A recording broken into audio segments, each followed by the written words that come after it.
a gente cantou sobre o Deus pastor, né? Eu acho essa ideia que o texto traz, ela é muito rica,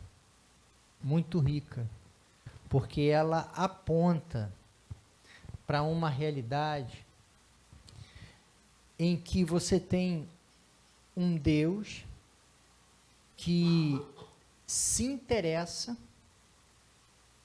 e age na direção da ovelha, né? E a gente percebido como ovelha de Deus. E a ovelha é aquele animal que carece completamente do amparo do pastor, porque ela não tem condições em si mesma de buscar o seu alimento, de se proteger dos seus inimigos.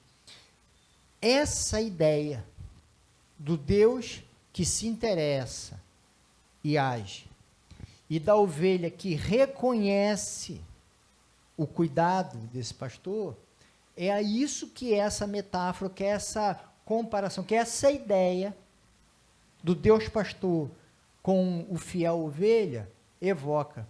E eu gostaria que a gente orasse nesse momento a partir dessa ideia. A gente tem muitas competências na vida, muitas competências, não são tão poucas assim. A gente sabe fazer muita coisa e a gente dá conta de muita coisa. Obrigado. E a gente dá conta de muita coisa. Mas a gente precisa de Deus para dar conta de realidades do nosso viver. Porque a gente não consegue dar conta dos sofrimentos mais profundos, dos desafios mais intensos, do sentido para a vida, do que fazer com a nossa vida. A gente precisa do amparo divino. Eu queria que você orasse, que você colocasse a sua vida diante dele, nos seus desafios, e que você se sentisse mesmo diante desse Deus pastor, que te conduz, que te orienta, que te leva às melhores pastagens, como a gente cantou. Deus, nós louvamos o teu nome e nós reconhecemos que a gente precisa do Senhor. O Senhor nos dotou de competências diversas. A gente pode viver sem o Senhor. A gente pode decidir sem o Senhor. A gente pode ignorá-lo. Mas não é o melhor caminho a fazer. Eu peço que o Senhor nos dê a humildade de reconhecer que diante da vida nós nos encontramos tal qual a ovelha, necessitando de orientação. Que haja humildade em mim, em cada um aqui, para ouvir a tua voz e perceber os teus caminhos, que nos orienta às relações que fazem sentido, às decisões que nos livram do mal, as escolhas que nos aproximam do Senhor e do bem, a mudar as nossas inclinações de rancor, de desprezo, para ações e posturas de reconciliação e a coragem de dar os passos. Eu peço que o Senhor nos abençoe, Pai, e que a tua voz seja sempre a principal a ecoar na nossa vida, Pai. Que seja a tua voz como pastor que nos conduz, que assim seja na vida de todos nós, Pai. Amém. Queridos, eu convido vocês a abrirem no livro de Malaquias, capítulo 4, versos 5 e 6. É o último livro do Antigo Testamento. Malaquias 4, verso 5 e verso 6. E esses dois versos, eles são muito interessantes. Por quê?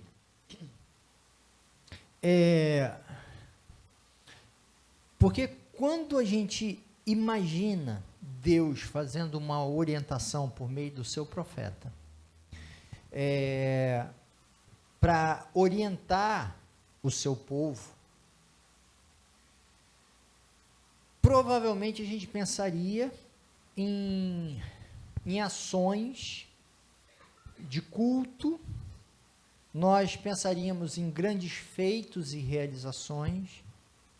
Vejam o que vem a partir do profeta como orientação para uma postura plena de coerência diante de Deus. Malaquias 4, 5, 6. Vejam, eu enviarei a vocês o profeta Elias, antes do grande e terrível dia do Senhor. Ele fará com que os corações dos pais se voltem para os seus filhos, e os corações dos filhos para seus pais. Do contrário, eu virei e castigarei a terra com maldição. Então, antes de falar sobre a mensagem em si, é bom fazer um destaque aqui, porque fala assim, antes desse dia, grande e terrível, o dia do Senhor, que Jesus evoca para si, que nele se cumpre esse momento do grande dia do Senhor, tá? Isso fica muito claro, por exemplo, em Lucas capítulo 4, quando ele diz assim, fala isso. E diz que o Elias viria antes desse dia. E lá em João, Jesus diz que Elias veio de fato, e que Elias era João Batista.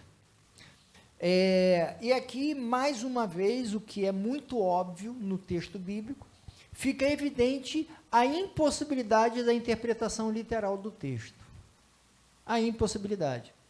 Porque, para interpretar literalmente, Elias teria que renascer. E aí, quem trabalha literalmente o texto, advoga a ideia da reencarnação, porque seria a única possibilidade, de fato, literalmente, para esse texto, é a reencarnação. Elias reencarnaria, que era uma ideia que circulava, né, uma ideia nascida lá entre os gregos, lá com os órficos. Essa ideia vem e circula, e vai para outros lugares para além da Grécia, circula. Então, não era uma ideia incomum, como não é uma ideia incomum hoje, tá?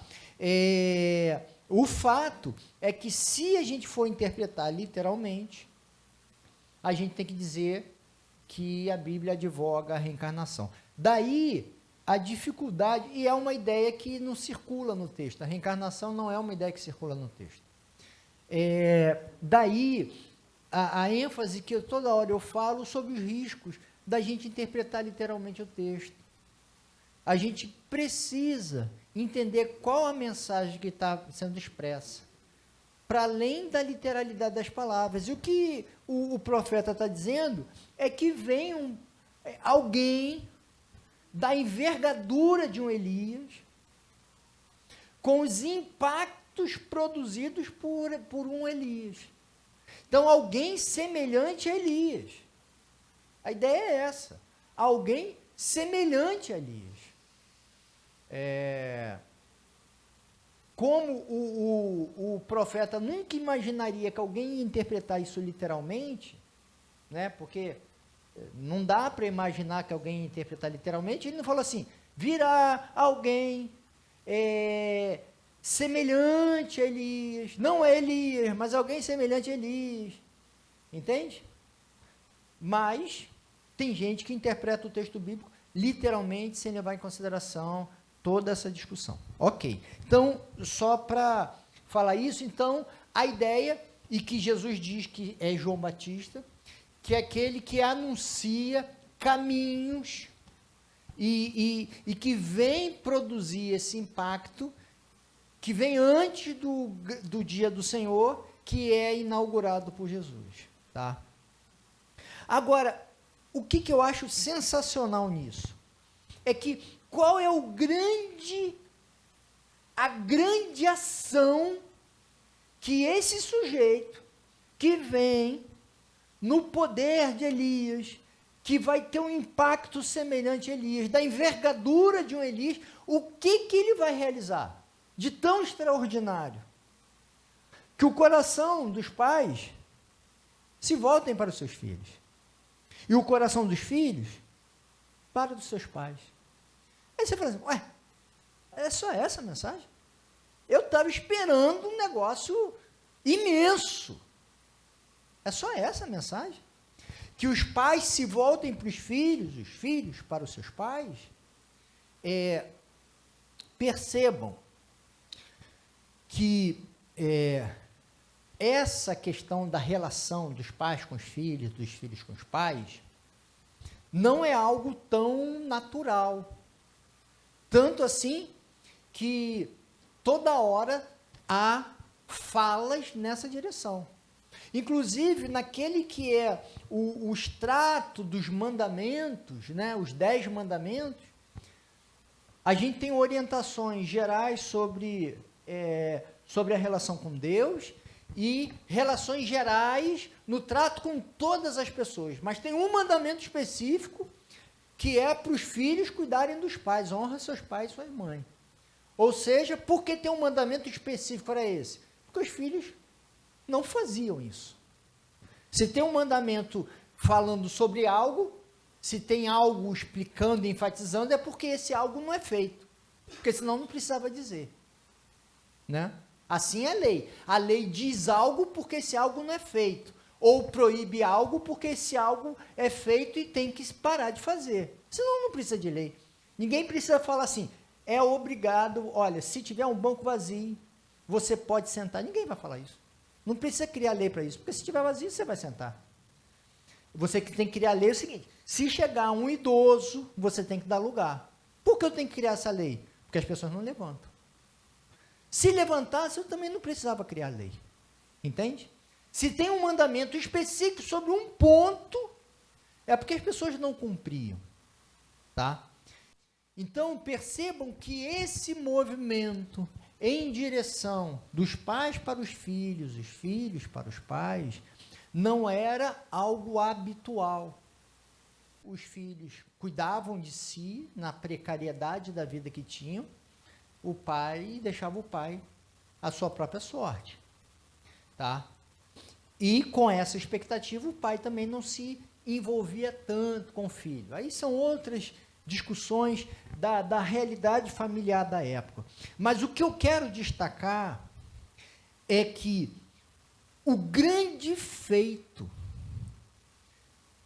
que esse pessoa, no poder de Elias, vai fazer, não são milagres, não são revoluções de conhecimento, não são grandes feitos religiosos, é que ele vai orientar para que as pessoas se encontrem e se cuidem.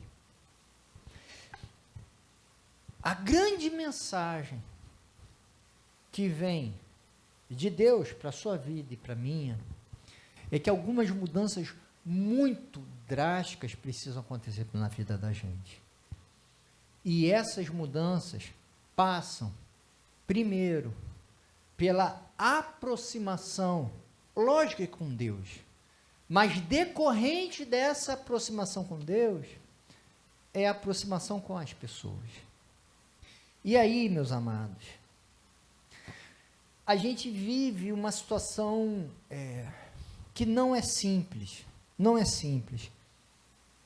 porque o cristianismo, ele propõe comunhão, ele propõe aproximação entre as pessoas. Só que a gente vive, eu sei que a minha realidade é da maioria daqui, a gente vive um tempo que a vontade que dá é de ir para casa. Não, a vontade que dá é de ir para casa. Pô, o culto podia já ter terminando, aí eu vou para casa, vou trocar, quem é do banho vai tomar o banho, né? Tem gente que talvez não vai tomar banho mais, né? Vai trocar de roupa, vai sentar e vou ficar vendo, vou ver até um filme, eu vou dormir cedo, vou comer uma besteira. Entende? Porque está todo mundo cansado. Está todo mundo cansado. A gente está com preguiça de conhecer gente nova. A gente está com preguiça de lidar com gente chata. Só que de perto, gente, todo mundo é um pouco chato. Inclusive você. De perto, todo mundo é um pouco chato. Todo mundo tem chatice. E a gente está com preguiça de enfrentar isso. A gente está com preguiça de falar de assuntos que a gente não gosta. A gente está com preguiça de enfrentar os desafios da reconciliação quando alguém nos ofende. Da preguiça de fazer os movimentos. Você percebe que a palavra através do profeta é o seguinte, é que faz parte central da mensagem de Deus que os filhos se aproximem dos pais e os pais dos filhos, porque essa era uma relação problemática.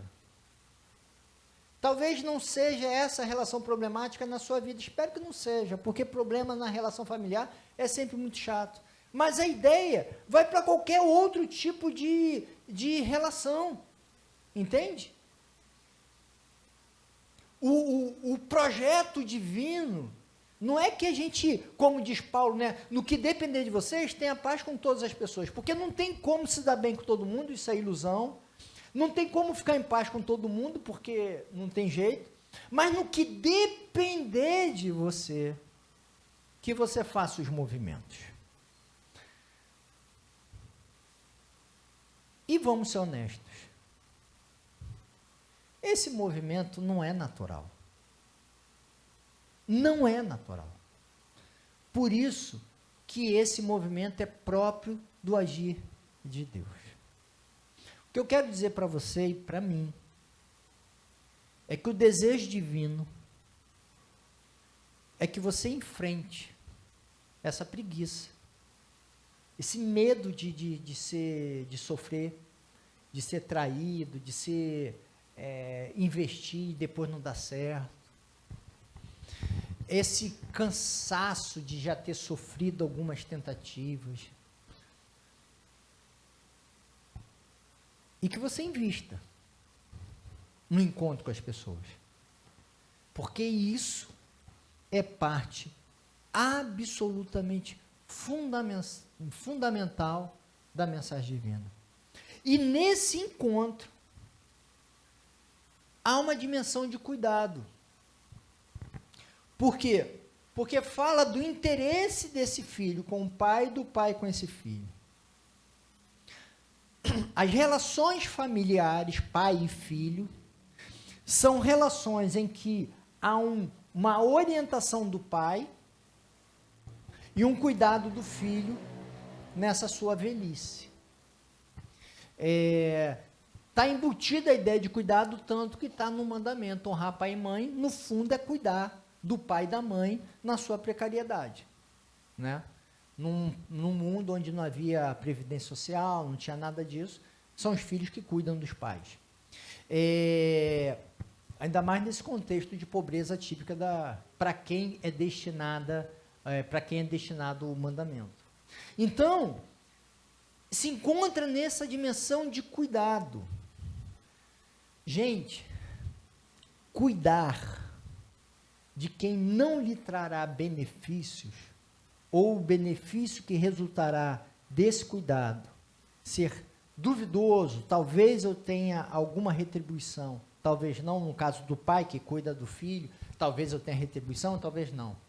E do filho para o pai, eu não terei retribuição, porque quando eu for cuidar, ele já está idoso, ele já não tem mais o que dar para mim.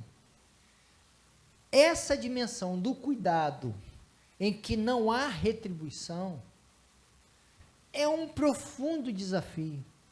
E está uma marca absolutamente central do cristianismo. Perceba, é um movimento de aproximação cujo benefício é até duvidoso e, às vezes, inexistente. Porque você fazer um movimento de aproximação de alguém que parece que é legal e que pode ser que resulte em uma coisa boa, você até toma uma certa iniciativa. Você fazer um movimento de alguém que você gosta muito, mas atritou de alguma forma, até um ânimo. Mas onde não há muitas expectativas, é mais difícil. E o que eu quero dizer para mim e para você é que a perspectiva de Deus para a nossa vida é que a gente enfrente isso. E com isso eu não estou idealizando, tá, gente? Não estou idealizando. Porque existem diferenças que não nos permitem muita proximidade. A gente viveu essa situação tão exposta no período eleitoral, onde concepções políticas de quem ficou muito polarizado, ficou absolutamente impossível conviver. E continua até hoje, muitas vezes. Aí fica impossível.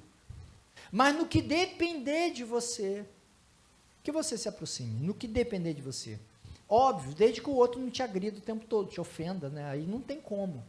Mas no que depender de você, tente as aproximações. Tente o caminho do encontro e do cuidado. E do cuidado. Pegando ainda esse exemplo, já que a gente está perto de eleição e essas coisas são revividas em muitos, há muita gente que adoeceu nesse processo, cujas falas não são próprias de alguém que está são.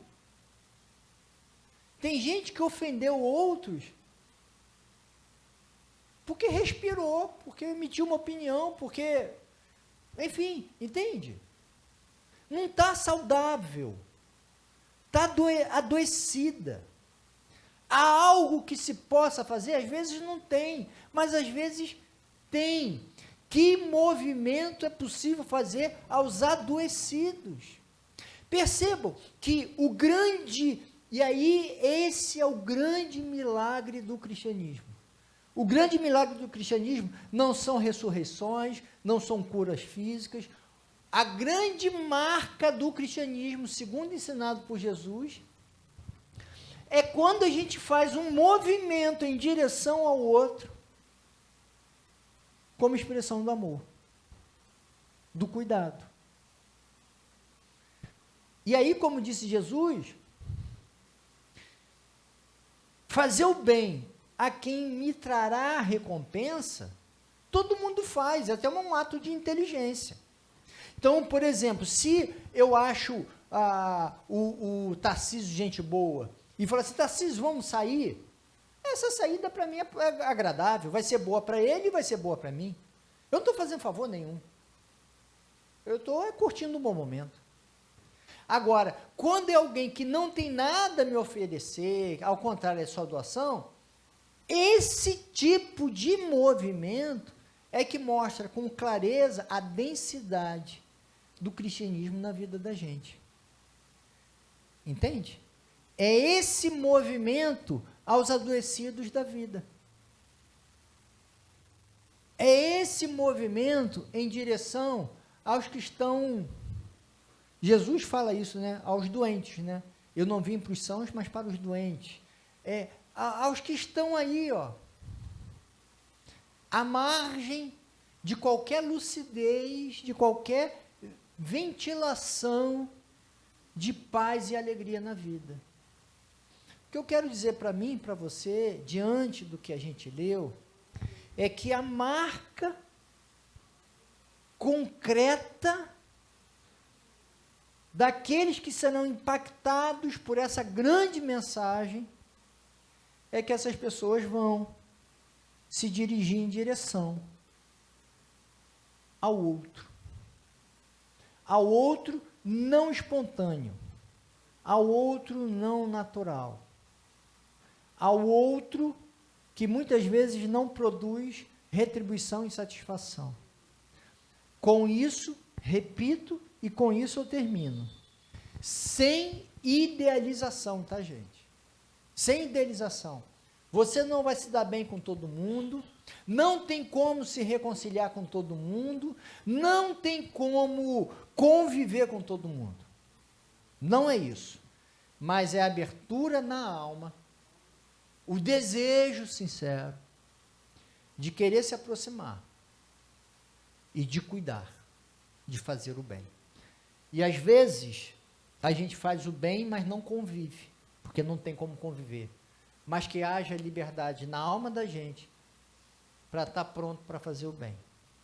Mesmo quando não é para se conviver, porque tem pessoas que não é para se conviver. Entende? Mas a gente pode fazer o bem. Não retribuindo o mal, como Jesus ensinou, né? Como que a gente ama o inimigo? Não retribuindo o mal. Bateu num lado, eu dou outra face. Isso é com o inimigo, né, gente? Não é com amigo. Amigo a gente não ama apanhando de um lado do outro, né? Isso é com amor com o inimigo. Eu não retribuo o mal com o mal. Eu retribuo o mal com o bem. Amigo, a gente retribui o bem com o bem. De vez em quando o mal, com o bem. Mas ele também retribui o meu mal com o bem, mas é uma relação de bem com bem. Com o inimigo é retribuição de mal que eu recebo e dou o bem. Essa é a marca do cristão. Que assim seja na tua vida. Que você esteja disposto a, de forma muito concreta, tá, gente? Sem idealização e sem falar, é isso mesmo, vamos amar a humanidade.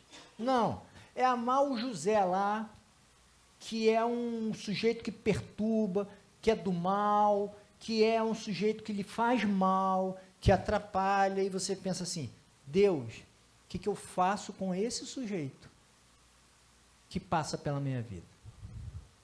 Com esse sujeito, Deus, o Senhor sabe que não tem como conviver. Se eu conviver um mês, eu vou cair, vou adoecer. Eu não tenho condições. Não tem como, ele só me ofende. Então, com ele não se convive. Deus, o que eu posso fazer de bem? Entende? E aí você vai vendo aproximação e cuidado dentro da realidade dessa relação. Agora, o que a gente não pode, como seguidor desse Deus que nos fala isso, é falar o seguinte, eu não estou nem aí. Eu vou fazer o bem a quem me faz bem e eu vou conviver com quem eu gosto. E eu vou produzir o bem a essas pessoas só, o resto que se vire. Nós somos chamados a amar as pessoas. Novamente, sem idealizações, mas com esse desejo de fazer o bem. Então, a espiritualidade cristã, no fundo, é muito simples, gente. A espiritualidade cristã envolve encontro com Deus e com as pessoas, envolve ser cuidado por Deus, daí a humildade da ovelha diante do Deus pastor, a humildade de ser cuidado e de cuidar das pessoas. Essa ideia da misericórdia, de Deus ser misericordioso comigo e eu ser misericordioso com as pessoas, desse abraço que a gente recebe a Deus e que a gente recebe das pessoas. Que haja sabedoria em mim e em você e que haja abertura para esse milagre de Deus. E que vou ser muito sincero, eu não sei qual é a dimensão, a precisão disso. Porque com algumas pessoas falam assim, eu não quero ver nem perto. Mas será que é isso mesmo? O que de longe eu posso fazer? Caso chegue até mim algo para fazer. Entende? É estar aberto aos questionamentos do Espírito na vida. E aí, meu querido, ninguém vai poder dizer para você o que você tem que fazer, a não ser Deus na tua vida. Porque não é simples. Algumas aproximações e reconciliações são absolutamente diabólicas. E outras profundamente divinas. E como que eu vou saber? Aí, meu querido, é a sua relação com Deus, são seus momentos de proximidade com Deus, para entender os movimentos.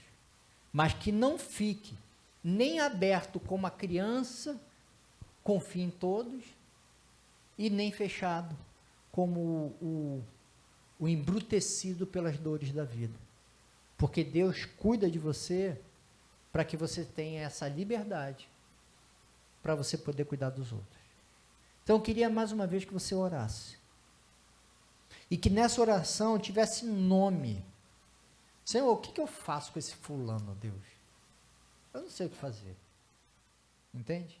Tivesse nome concreto. Porque a espiritualidade não é etérea. Ela é pé no chão. E envolve gente. Então coloca a sua vida diante dessa realidade e com pessoas concretas. O que você deve fazer com relação a essas pessoas? Então ore ao Senhor.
Sabe